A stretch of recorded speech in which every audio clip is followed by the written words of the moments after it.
चना चाट, करारी मसालों वाली चना चाट, हरी मिर्चों वाली चना चाट। हर रोज की तरह गोरी कवि आज भी बस के अंदर जाती है। कॉफी इधर आना, मुझे 10 रुपए की चना चाट देना। गोरी कवि मिठू तोते के पास जाती है, उसे 10 रुपए की चना चाट देती है। वो मिठू तोते के साथ बातें करना शुरू हो जाती है। तोते, वो उधर देखना, सामने वालों पेड़ों के पीछे एक नदी बहती है।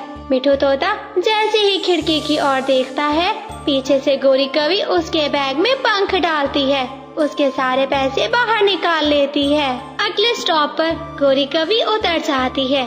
मिठू तोता जब घर जाकर अपना बैग खोलता है, उसका बैग तो खाली था। मैं लूट गया, मैंने सारे पैसे लूट लिए। किसी ने मुझे रास्ते में फिर से लूट लिया। मैं कहती हूँ ना, अपनी चीजों का ख्याल रखा करो, ध्यान से बैठा करो। तुम्हें तो मेरी बात समझ में भी नहीं आती। 1 2 3 4 5। कालू जी 5 नोट। शक्ल से तो वो तोता बड़ा गरीब लग रहा था, पर मैंने भी हिम्मत से पंख डाल दिया उसके बैग से। देखो, पूरे 5 नोट निकले हैं। गोरी, मैं तो कहता हूँ आज पार्टी करते हैं, आज बाहर होटल से खाना खाते हैं। फिर गोरी और कालू बाहर होटल पर जाते हैं। वो झील दी के ढाबे पर मजे खाने खाते हैं। कालू जी, अगर मैं किसी दिन पकड़ी गई, क्या तुम मुझे बचाने आओगे या फिर नहीं?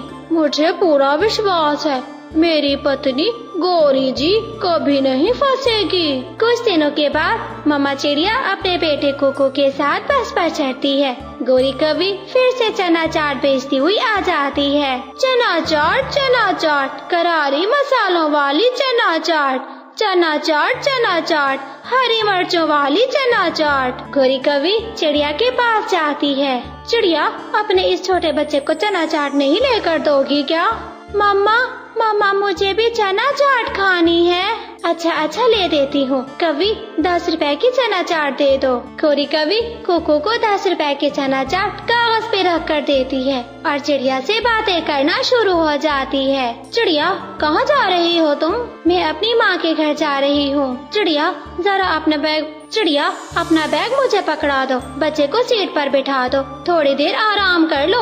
अरे नहीं, इसकी कोई जरूरत नहीं है, बच्चा भी ठीक बैठा है और मेरे बैग में भी ज्यादा सामान नहीं है। चिड़िया, वैसे भी मैंने अगले स्टॉप पे उतर जाना है, थोड़ा सा आराम कर लो, बैग इधर पकड़ा दो, मैं ख्याल रख लेती हूँ बैग का।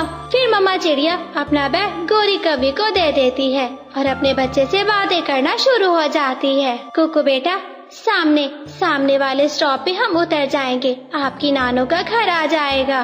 गोरी कवि देखती है कि चिड़िया अपने बच्चे से बातें कर रही है। वो मौका पाते ही अपना पंख डालती है, उसके बैग से सारे पैसे चुरा लेती है। फिर गोरी बिना बताए चिड़िया का बैग रखकर स्टॉप पर उतर जाती है। वो कवि कहाँ गई? पहले तो बड़ी बड़ी बातें कर रही थी, जाते हुए बताया भी नहीं उसने। फिर मम्मा चिड़िया का भी स्टॉप आ जाता है। मम्मा चिड़िया और कुकू बस से उतरते हैं। सामने आमों का ठेला था। कुकू बेटा, आपकी नानी के लिए यहीं से कुछ फल ले लेते हैं, ये मीठे आम उनको बहुत पसंद है। फिर मम्मा चिड़िया आम लेने के लिए जैसे ही अपना पंख बैग में डालती है तो उसका पंख खाली लौटता है, उसके तो पैसे गायब थे। मम्मा चिड़िया रोने लग जाती है। कुकू बेटा, हम लूट गए, हमारे पैसे किसी ने चोरी कर लिए हैं। जरूर मेरे पैसे उसी कवि ने चुराए हैं जो हमारा बैग लेकर बैठी थी। मम्मा चिड़िया वहीं बैठी रो रही थी। उधर गोरी कवि एक बड़े शॉपिंग मॉल से चिड़िया के चुराए हुए पैसों से शॉपिंग कर रही थी। चाचा छम, मुझे जरा 5 किलो की ऑयल वाली कैन देना और साथ में रंग गोरा करने वाला साबुन भी दे दो। चाचा छम, वो रंग गोरा करने वाली धूप पे लगाने वाली क्रीम फेयर एंड लवली दे दो, ड्रेस में केराटिन प्रोटीन वाली शैम्पू भी दे दो। गोरी कवि बहुत सारा सामान लेती है, अपना सामान बांधकर अपने घर आ जाती है। चिड़िया चुप करने की बजाय पुलिस स्टेशन जाती है, वो सारी कहानी बताती है।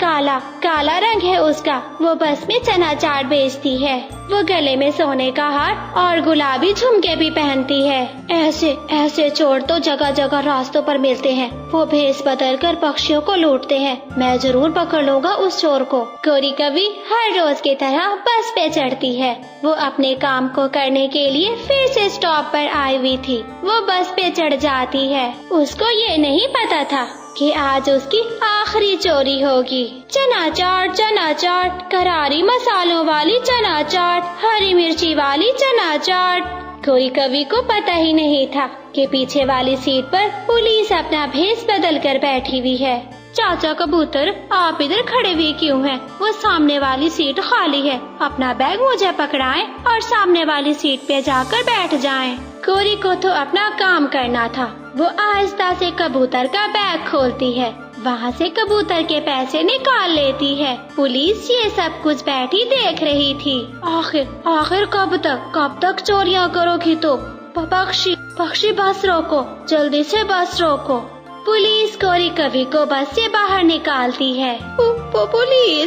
पुलिस जी, मुझे माफ कर दो। मैं फिर चोरियां नहीं करूँगी। मुझे जाने दो। अब तो तुम्हें जेल जाकर ही माफी मिलेगी। जब तक अपनी सजा नहीं काटोगी तब तक नहीं माफ किया जाएगा। फिर पुलिस वाली गाड़ी में बैठकर गौरी कवि को थाने ले जाया जाता है। गौरी कवि को पूरे 3 महीने की कैद हो जाती। गुड़िया ने अपना लाल रंग का छाता कब से छुपा कर रखा हुआ था। वो इंतजार में थी कि कब बारिश हो और वो कब बारिश में बाहर जाए।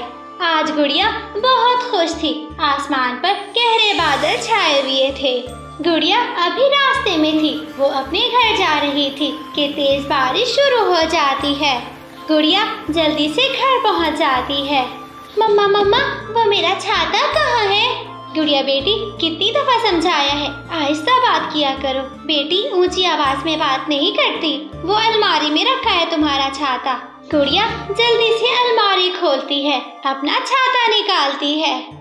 मम्मा, मैं बारिश देखने के लिए बाहर जा रही हूँ। अगर बारिश में बाहर जाना ही है तो मेरा कोई काम ही करती आओ। बताइए मम्मा, मैं सारे काम कर दूंगी। मम्मा चिड़िया गुड़िया को 50 रुपए देती है। ये लो 50 रुपए। आते हुए कबूतर चाचा से पकोड़े लेती आना। पकोड़ों का सुनकर गुड़िया तो बहुत खुश हो जाती है। वो अपना छाता उठाती है, पैसे लेती है और तेज बारिश में बाहर निकल जाती है। गुड़िया को बहुत मजा आ रहा था। वो बारिश भी देख रही थी और भीग भी नहीं रही थी।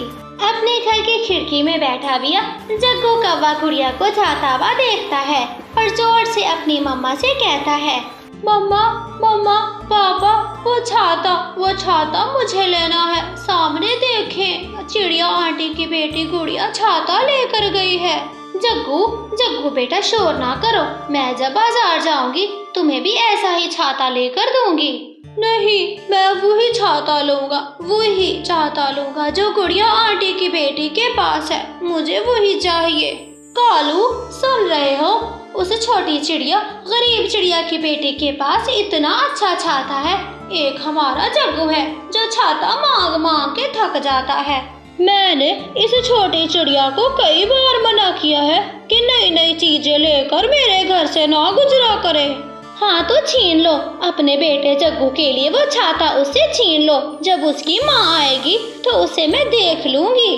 कबूतर अंकल, मुझे 50 रुपए के पकौड़े दे दे। गुड़िया बेटी, ये छाता कहाँ से लिया है? इतना सुंदर है और तुम्हें तेज बारिश में भी बचा रहा है। कबूतर अंकल, ये छाता मेरी नानो मेरे जन्मदिन पर लेकर आई थी। मुझे ये छाता बहुत पसंद है।